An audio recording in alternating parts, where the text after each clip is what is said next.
ನಾನು ಕೇಳ್ಪಟ್ಟಂಗೆ ಈಗ ಹೇಳ್ತಾ ಇದ್ರು ನಿಮ್ಮ ಕುಟುಂಬದವರು ಅನಾರೋಗ್ಯಕ್ಕೆ ತುತ್ತಾಗಿದ್ರು ಅಂತ ಹೇಳಿ. ಯಾವ ಸನ್ನಿವೇಶ ನೀವು ನೆನೆಸ್ಕೊಳ್ ಅದನ್ನ ನೆನೆಸ್ಕೋಬೇಕಾದ್ರೆ 2017ರಲ್ಲಿ ನನಗೆ ಮೊದಲಿಗೆ ಮಗಳು, ಫೆಬ್ರವರಿ 1, 2017ನಲ್ಲಿ ಮೊದಲನೇ ಮಗಳು ದೀಕ್ಷಾ. ಆದರೆ ಅದೇ 2019-20 ಸೆಕೆಂಡ್ ಟೈಮ್ ಕರೋನದಲ್ಲಿ ಎರಡನೇ ಪಾಪು ಗಂಡು ಮಗ ಆಗಿ ಅದು ತೀರ್ಕೊಂತು.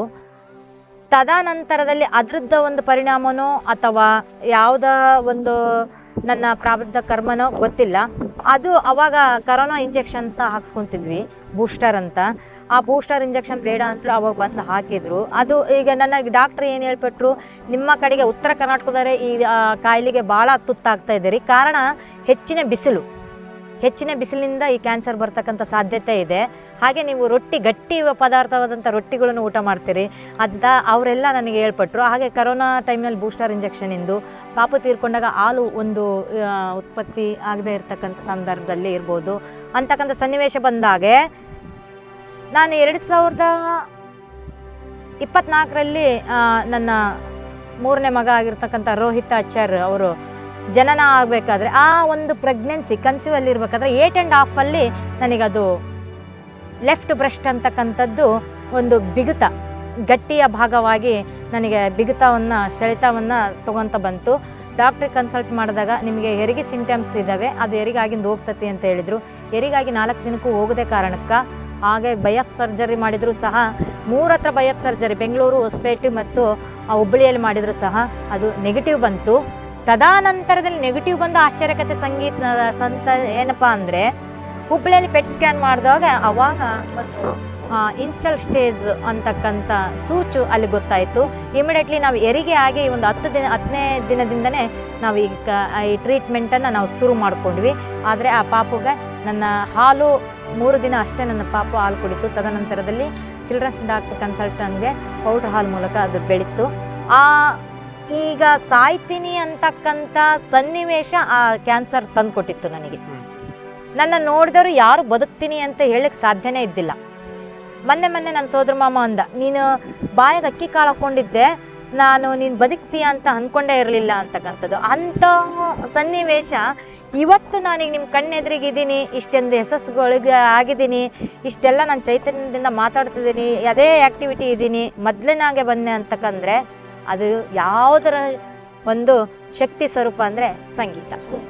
ಆ ಸಂಗೀತಕ್ಕೆ ಇರ್ತಕ್ಕಂಥ, ಆಗಲೇ ಹೇಳಿದೆ, ನಿರ್ಜೀವ ವಸ್ತುಗಳು ಸಸ್ಯಗಳಿಗೆ ಜೀವ ಇದೆ ಅಂತಕ್ಕಂಥ ಶಕ್ತಿ ಸಂಗೀತ. ಹಾಗೆ ರೋಗ ನಿರೋಧಕ ಶಕ್ತಿಯನ್ನು ಆಗಿರ್ತಕ್ಕಂಥದ್ದು ಸಂಗೀತ. ಯೋಗ ಇರ್ಬೋದು, ಯೋಗ ದೈಹಿಕವಾಗಿ ಮಾನಸಿಕವಾಗಿರ್ತಕ್ಕಂಥದ್ದು ಸಂಗೀತ. ಸಂಗೀತವನ್ನು ಉಣಬಡಿಸಿದವರು, ಸಂಗೀತವನ್ನು ಆಲಿಸಿದವ್ರಿಗೂ, ಸಂಗೀತವನ್ನ ಅವರು ಅವಿರತ ಪ್ರಯತ್ನದಿಂದ ಅವ್ರು ಸಾಧನೆ ಮಾಡಿದವರಿಗೆ ಆ ಶಕ್ತಿ ಅಗೋಚರವಾದಂಥ ಒಂದು ಪ್ರತಿಫಲವನ್ನು ಕೊಡ್ತೈತಿ.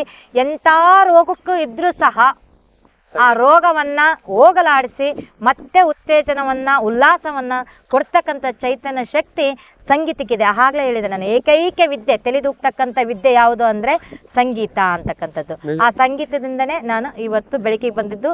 ನಾನು ಬದುಕಿ ಬರ್ಲಿಕ್ಕೆ ಕಾರಣ, ಸಾವಿನ ದವಡೆಯಿಂದ ಬಂದು ಬದುಕಿ ಬರ್ಲಿಕ್ಕೆ ಕಾರಣ ಈ ಸಂಗೀತವೇ ಶಕ್ತಿ, ಸಂಗೀತವೇ ಪೂರಕ, ಸಂಗೀತವೇ ಮಾರ್ಗದರ್ಶನ. ನನಗೆಲ್ಲದನ್ನು ನನಗೆ ಸಂಗೀತ. Music is the best medicine of the world to all symptoms and diagnostic ಅಂತ ಹೇಳಿ ಒಂದ್ ಕಡೆ ಹೇಳ್ತಾರೆ. ಅಂದ್ರೆ ಎಲ್ಲಾ ಒಂದು ನಮಗೆ ರೋಗಗಳಿಗೆ ಆ ತಂತಿಯ ಕಂಪನದಿಂದ ಮನುಷ್ಯನ ಕಂಪನ ಹೋಗ್ಲಾಡ್ತದೆ ಅನ್ನುವಂಥದ್ದಕ್ಕಿದೆ. ನಿಜ. ಒಂದ್ ವಿಚಾರ ಏನಂದ್ರೆ, ಯೋಗಕ್ಕೆ ನಾವು ದೈಹಿಕವಾಗಿ ಎಕ್ಸರ್ಸೈಸ್ ಮಾಡ್ಲೇಬೇಕು. ಈಗ ನಮ್ಮಂತ 6-7 ಆಪರೇಷನ್ ಆದವರಿಗೆ ಸಹ ಎಕ್ಸರ್ಸೈಸ್ ಮಾಡ್ಲಿಕ್ಕೆ ಆಗೋದಿಲ್ಲ.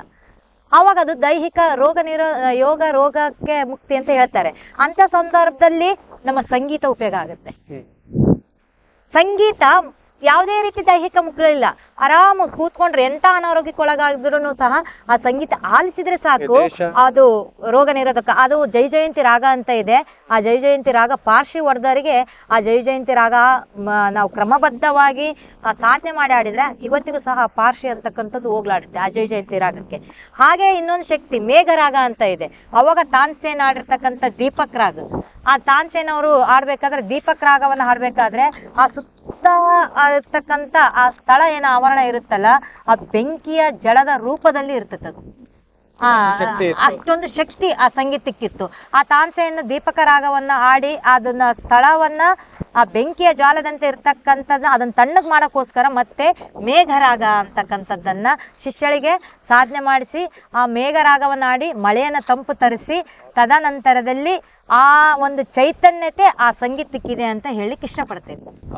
ಸಂಗೀತ ಸಾಧಕ ಬಾಧಕಗಳು ಜೀವನದ ಚಿತ್ರ ವಿಚಿತ್ರ ಘಟನೆಗಳನ್ನ ಎಲ್ಲವನ್ನ ಅವರ ಸುದೀರ್ಘ ಪಯಣವನ್ನ ನಾವು ನೋಡ್ತಾ ಬಂದ್ವಿ. ಕೊನೆಯದಾಗಿ ನಮ್ಮ ನಕ್ಷತ್ರ ವಾಹಿನಿಯ ಸ್ಪೆಷಲ್ ಸಾಧಕರ ರ್ಯಾಪಿಡ್ ಫೈರ್. ಈ ರ್ಯಾಪಿಡ್ ಫೈರ್ ಅನ್ನ ಗೀತಾಂಜಲಿ ಮೇಡಮ್ ಅವರೊಂದಿಗೆ ಮಾಡುವ. ಈಗ 10 ಪ್ರಶ್ನೆಗಳನ್ನ ನಾವು ರ್ಯಾಪಿಡ್ ಫೈರ್ ಅಂತ ಹೇಳಿ ಮಾಡ್ತೀವಿ. ಒಂದೇ ಪ್ರಶ್ನೆಗೆ ನೀವು ಒಂದೇ ಪದದಲ್ಲಿ, ಒಂದು ವಾಕ್ಯ ಅಲ್ಲ, ಒಂದೇ ಪದದಲ್ಲಿ ಉತ್ತರವನ್ನ ಕೊಡ್ತೀವಿ. ಒಂದು ಪದದಲ್ಲಿ ಸಂಗೀತ. ಉಸಿರು. ಬೆಳಗ್ಗೆ ಅಥವಾ ರಾತ್ರಿ ನೆನ್ಸ್ಕೊಳ್ಳೋದು ಒಂದು ಘಟನೆ ನೀವು. ಸಂಗೀತನೇ ಪ್ರೇರಕ, ಸಂಗೀತನೇ ಶಕ್ತಿ. ಕ್ಲಾಸಿಕಲ್ ಅಥವಾ ಫ್ಯಾಷನ್? ಕ್ಲಾಸಿಕಲ್. ವೇದಿಕೆನ ಅಥವಾ ಸ್ಟುಡಿಯೋನ? ನೈಸರ್ಗಿಕ ದತ್ತವಾಗಿ. ನಿಮ್ಮ ಫೇವರೇಟ್ ರಾಗ ಯಾವುದು? ಯಮನ್. ಹಾಡುವಾಗ ಹೆಚ್ಚು ನೆನಪಾಗೋದು ಸಾಹಿತ್ಯನ ಅಥವಾ ಸ್ವರಾನ? ಸಾಹಿತ್ಯ ನೆನಪಾಗ್ತಕ್ಕಂಥದ್ದು. ಟೀನ ಕಾಫಿನ ಅಥವಾ ಸಂಗೀತನ? ಸಂಗೀತ. ಪ್ರೇಕ್ಷಕರಲ್ಲಿ ಒಬ್ಬ ಮಾತ್ರ ಇದ್ರು ಹಾಡ್ತೀರಾ ಅಥವಾ ಸುಮಾರು ಜನ ಇರ್ಬೇಕಾ? ಇಲ್ಲ, ಕೇಳುಗ ಒಂದು ಧ್ವನಿ ಇದ್ರೆ ಸಾಕು, ಒಬ್ಬರ ಇದ್ರೂ ಸಹ ಸಂಗೀತ ಹಾಡ್ತೇವೆ. ಒಂದು ದಿನ ಸಂಗೀತ ಇಲ್ಲ ಅಂದ್ರೆ ಏನಾಗ್ಬೋದು? ಉಸಿರೇ ನಿಲ್ತಕ್ಕಂಥ ಸಾಧ್ಯತೆಗಳು ಇರ್ಬೋದು. ನಿಮ್ಮ ವಾಯ್ಸ್ ವಾರ್ಮ್ ಅಪ್ ನ ಸೀಕ್ರೆಟ್ ಏನು? ಸತತವಾದಂತ ಅಭ್ಯಾಸ. ರೀಲ್ಸ್ಗಾಗಿ ಹಾಡೋದಾ ಅಥವಾ ರಿಯಲ್ ಆಗಿ ಹಾಡೋದಾ? ರಿಯಲ್ ಆಗಿ ಹಾಡೋದು. ಒಂದು ಫೇವ್ರೆಟ್ ಒಂದು ವಾದ್ಯಕಾರ ಯಾರು? ಗಂಗೂಬಾಯಿ ಹಾನ್ಗಲ್, ಸಂಗೀತ ಕಟ್ಟಿ. ನಿಮಗೆ ಚಪ್ಪಾಳೆ ಮುಖ್ಯನಾ ಅಥವಾ ಜನರು ಮುಖ್ಯನಾ? ಪ್ರೋತ್ಸಾಹ ಮುಖ್ಯ. ಪ್ರೋತ್ಸಾಹ ಮುಖ್ಯನಾ ಅಥವಾ ಸಂಭಾವನೆ ಮುಖ್ಯನಾ? ಪ್ರೋತ್ಸಾಹ ಮುಖ್ಯ. ಒಂದೇ ಹಾಡು 10 ಬಾರಿ ಕೇಳ್ಬೇಕಾದ್ರೆ ಯಾವನ್ ಕೇಳ್ತೀವಿ?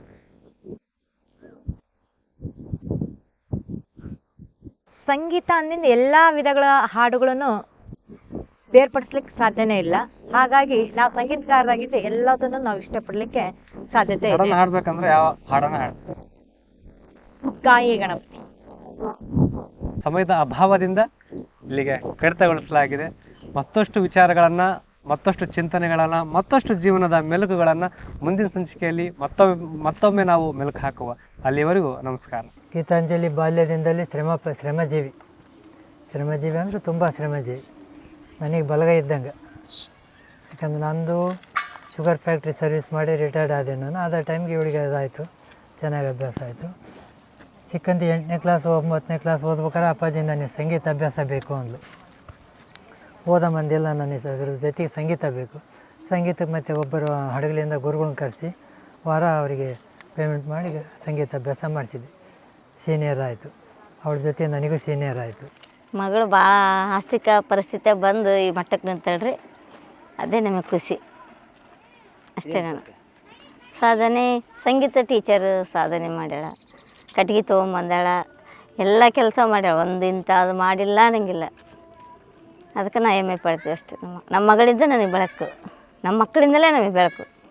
5 ಮಕ್ಕಳಿದ್ರೆ 5 ಮಕ್ಕಳಿಂದ ನಮಗೆ ಬೆಳಕು. ಮಾಂಗಲ್ಯ ಕಟ್ಗೆಂದಾಗ್ಲಿದ್ದನು ನಾನು ಕಷ್ಟ ಬಿಟ್ಟಿದ್ದಕ್ಕೂ ನಮ್ಮ ಮಕ್ಳಿಗೆ ಕೀರ್ತಿ ತಂದ್ರೆ ಅಷ್ಟೇ ನನಗೆ ಬೇಕಾಗಿತ್ತು. ಭಾಳ ಕಷ್ಟದಲ್ಲಿ ಬೆಳೆದ್ಲು. ಕಷ್ಟ ಅಂದ್ಬಿಟ್ರೆ ಮತ್ತೆ ಹೇಳ್ಬಾರ್ದು, ಅಂಥ ಕಷ್ಟ ಪಟ್ಟದಕ್ಕೂ ಸುಖ. ಈಗ ಅದೇನು ಅರಮನೆಗಿದ್ದಂಗೆ ಐತೆ ರೀ ಸುಖ. ಎಲ್ಲ ನಾಡು ಸುತ್ತೆಲ್ಲನೂ ಹೆಸರು ಚೆನ್ನಾಗಿ ತಂದಾಳ. ನನ್ನ ಹೆಸರು ಕಲಾವತಿ ಅಂತ. ನಾನು ಗೀತಾಂಜಲಿ ಅವರ 3ನೇ ತಂಗಿ. ಅಕ್ಕ ಮೊದಲಿಂದನೂ ಸಂಗೀತದಲ್ಲಿ ಸಾಹಿತ್ಯದಲ್ಲಿ ಭಾಳ ಇಂಟ್ರೆಸ್ಟ್ ಇರೋಂಥವ್ರು. ಸೊ ಯಾವಾಗಲೂ ಅದರಲ್ಲೇ ಇದ್ರು.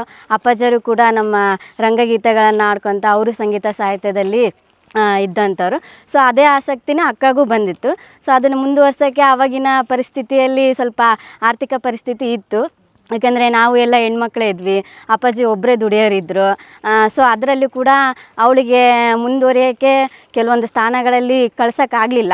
ಬೇರೆ ಕಡೆ ಹೋಗಬೇಕು ಅಂದರೆ ಬರಬೇಕು ಅಂದರೆ ಅವಳಿಗೆ ಚಾರ್ಜ್ ಕೂಡ ಬಸ್ ಚಾರ್ಜ್ ಕೂಡ ಇರಲಾರ್ದಂಥ ಪರಿಸ್ಥಿತಿ ಬಂದಿತ್ತು.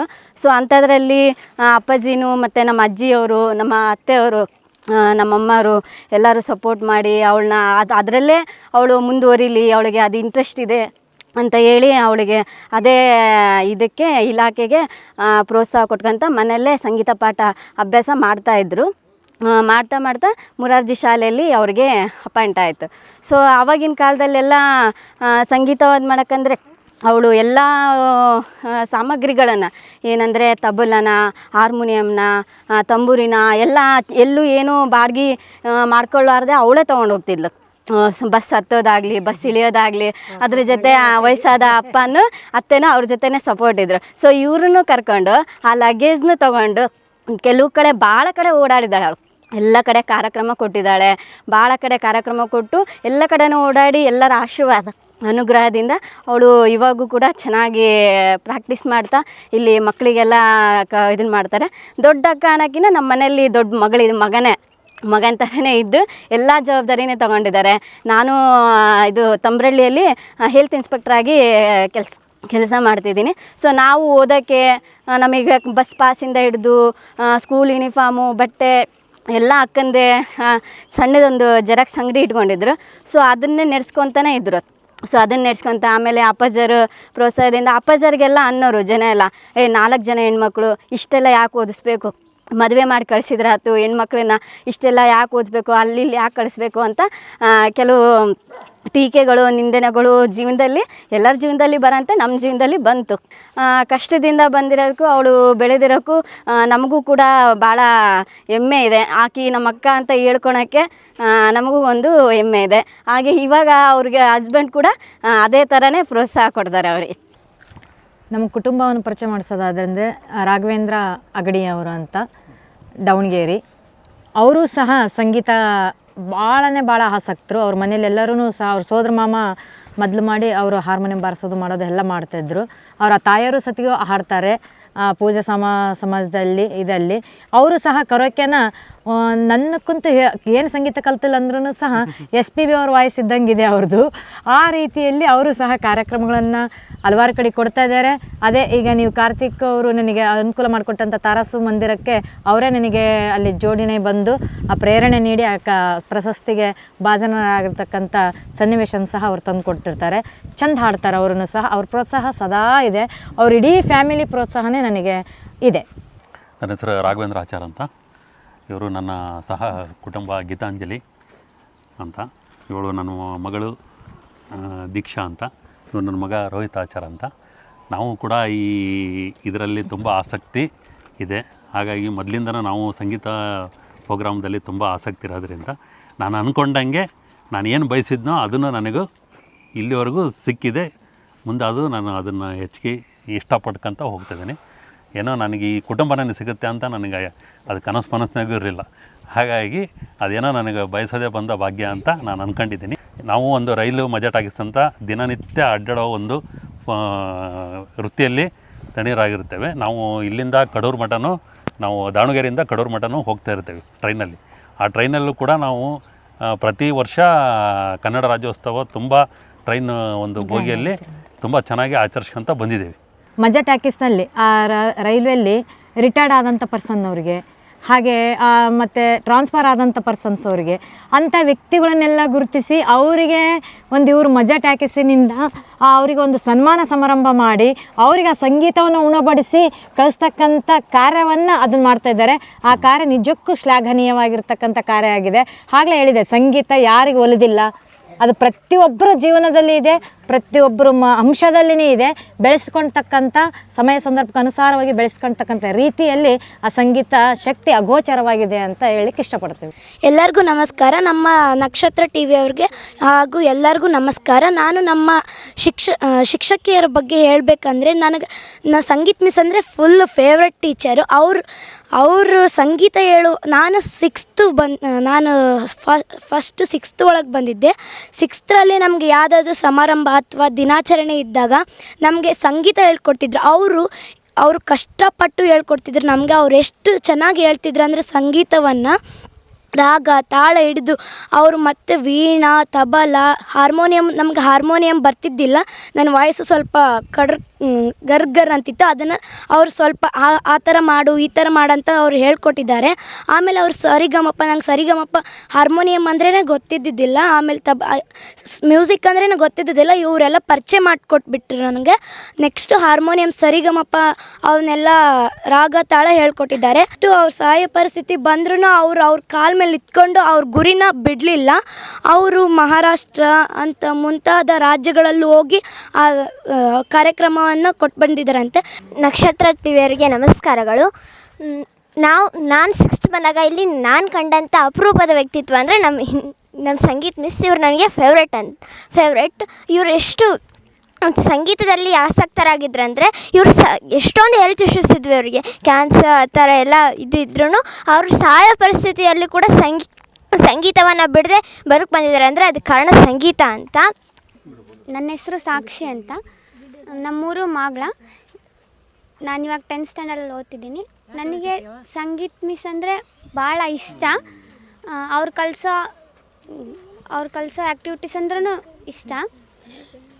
ಆ ಮಿಸ್ಸು ಅಷ್ಟು ಪೇಷಂಟ್ ಆಗಿದ್ರೂ ನಮಗೆ ಅವರೆಷ್ಟು ಆ್ಯಕ್ಟಿವ್ ಆಗಿ ಹೇಳ್ಕೊಡ್ತಿದ್ರು ಅಂದರೆ ನಮಗೆ ಅಷ್ಟು ಚೆನ್ನಾಗಿ ಹೇಳ್ಕೊಡ್ತಿದ್ರು. ಮತ್ತು ನಮಗೆ ಕವಾಲಿ ಕಲಿಸ್ಕೊಟ್ಟಿದ್ರು. ಆವಾಗ ನಾವು ಡಿಸ್ಟ್ರಿಕ್ಟ್ ಲೆವೆಲ್ ಮಟ್ಟ ಹೋಗಿ ಬಂದಿದ್ವಿ.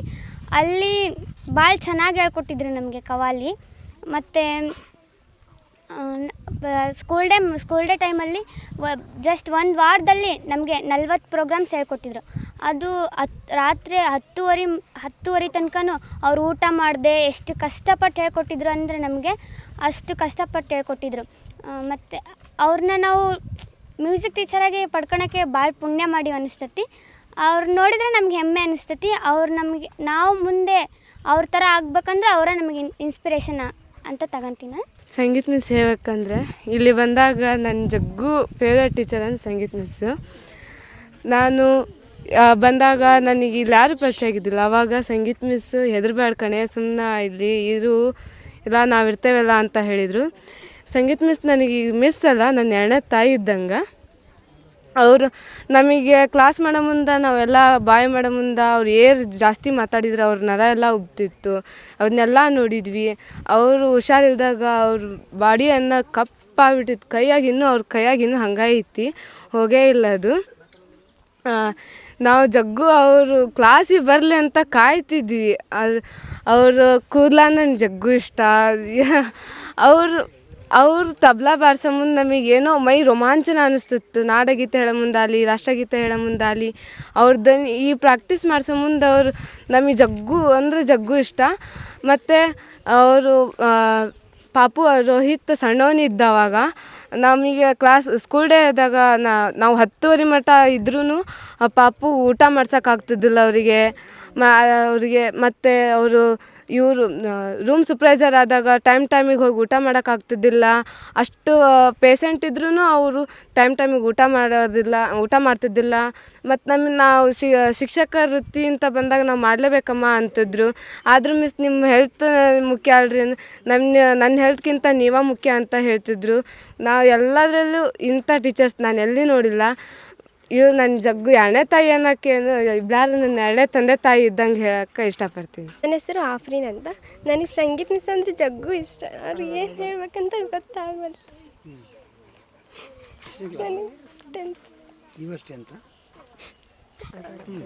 ಅಷ್ಟು ಸರ್ ಅಂದರೆ ನನಗೆ ಜಗ್ಗು ಇಷ್ಟ. ರೋಹಿತನ ಕರ್ಕೊಂಬರಕ್ಕಾರ ಅವ್ರು ಬರ್ತಡೇ ಆಚರಣೆ ಮಾಡಿದ್ರಾಗ ಜಗ್ಗು ಇಷ್ಟ. ಆದ್ರೆ ಸಂಗೀತ ಕಲ್ತೀನಿ ನೀನು?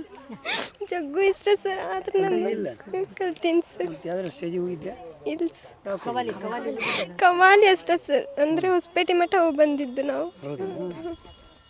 ನನಗೆ ಹೊಸಪೇಟೆಯಲ್ಲಂತೂ ಮೆಮೊರೇಬಲ್ ಸರ್ ಜಗ್ಗು ಇಷ್ಟ ಆದರೂ ಸಂಗೀತ ಮಿಸ್ ಅಂದರೆ ಅವತ್ತೇ ಗೊತ್ತಾಯ್ತು ನನ್ನ ತಾಯಿ ಅಂತ. ಅಷ್ಟು ಬಂದಾಗ ನನಗೆ ಸಂಗೀತ ಅಂದ್ರೇ ಗೊತ್ತಿದ್ದಿಲ್ಲ, ನನಗೆ ಒಂದು ಹಾಡೂ ಬರ್ತಿದ್ದಿಲ್ಲ. ಇಲ್ಲಿ ಬಂದ ಮೇಲೆ ನನಗೆ ಮಿಸ್ಸು ಹಾರ್ಮೋನಿಯಮು, ತಬಲ, ಹಾಡುಗಳು ಎಲ್ಲದನ್ನೂ ಹೇಳ್ಕೊಟ್ಟಿದ್ದಾರೆ. ಏನೇ ಒಂದು ಕಾರ್ಯಕ್ರಮ ಇದ್ದರೂ ಕರೀತಾರೆ ನಮ್ಮನ್ನು. ನಾವು ಮಿಸ್ ಹೇಳಿದ್ರು ಕೂಡ ಹೋಗಲ್ಲ, ಅಷ್ಟು ಅಲ್ಲಿ ತನಕ ಹೇಳೋ ತನಕನೂ ಹೋಗಲ್ಲ. All the best miss. ಇಲ್ಲಿವರೆಗೂ ಸುದೀರ್ಘವಾಗಿ ನಿಮ್ಮ ಸಂಗೀತ ಕ್ಷೇತ್ರದ ಸಾಧನೆಯನ್ನು ಅಷ್ಟು ಹಾದಿಗಳನ್ನು ನಮ್ಮೊಂದಿಗೆ, ನಮ್ಮ ವಾಹಿನಿಯೊಂದಿಗೆ, ನಮ್ಮ ವೀಕ್ಷಕರೊಂದಿಗೆ ಹಂಚ್ಕೊಂಡ್ರಿ.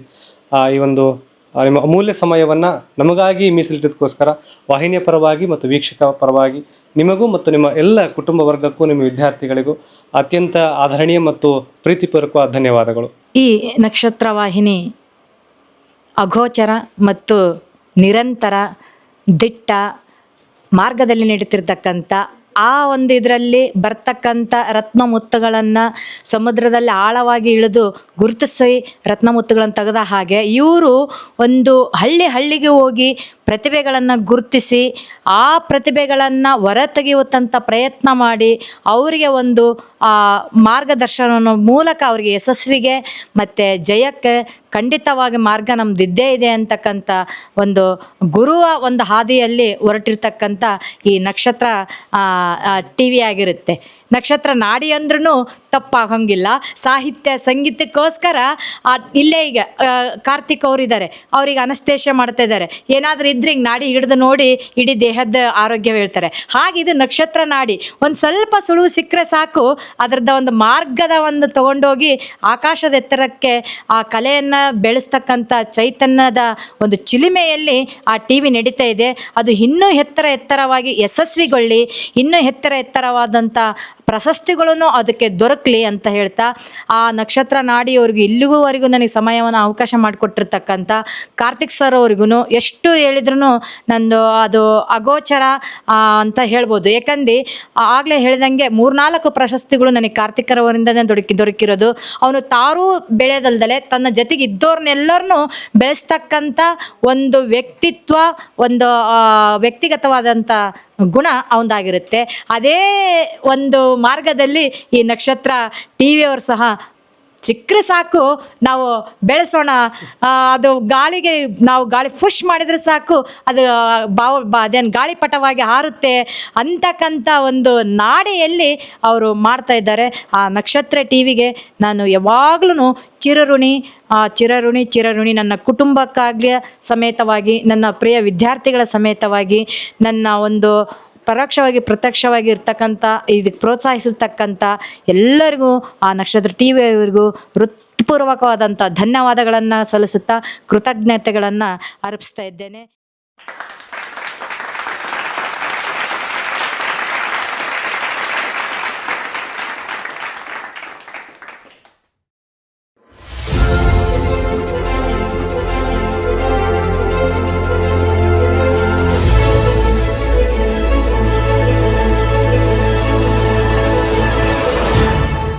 ನಕ್ಷತ್ರ TV ಲೋಕಲ್ ನ್ಯೂಸ್, ಇದು ನಿಮ್ಮದೇ ಧ್ವನಿ.